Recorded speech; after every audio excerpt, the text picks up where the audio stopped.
Hi guys, in today's tutorial I'm going to be showing you how you can fix Microsoft Authenticator app not working on a new phone. So if you switch to a new phone and the app doesn't work, then this video is for you. I'm going to be showing you guys how you can fix this problem step by step.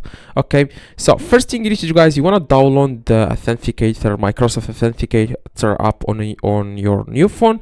And first thing you need to do, guys, you want to sign up for Microsoft. Okay, you want to go to just open your Google Chrome or like Safari if you are using iPhone, and I'm going to show you guys exactly how you can do this.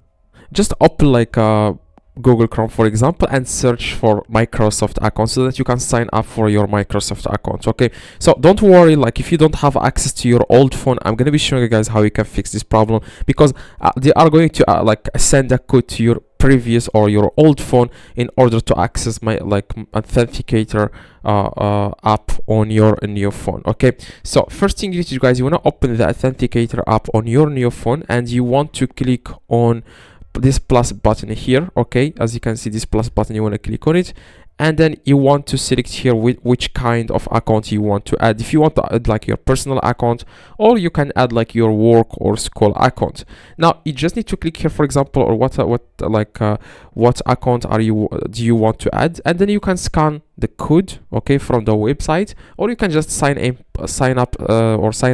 manually, okay, using your Microsoft. If you click here, it's going to take you guys to Google here, and then you will need to sign in for your Microsoft account. Okay, if you are not allowed to do that, then what you guys need to do is you need to contact Microsoft directly. Okay, I will show you guys how you can do that. Like if you don't have access to your old phone, then the only way, guys, you can use my Authenticator app, Microsoft Authenticator app on your new phone, is to contact the Microsoft directly. I'm going to show you guys how you can do that. Just explain to them that you don't have access to your old phone anymore. Just search here on Google for contact Microsoft support. As you can see, you can click here on contact us, and then you can contact them. Okay, so that way you will be able to get some help if you don't have access to your old phone. Okay, so you just need to sign in here for like a random account, and then you can send them the email associated with your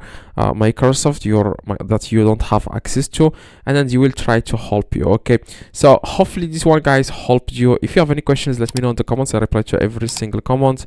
See you guys in the next tutorial.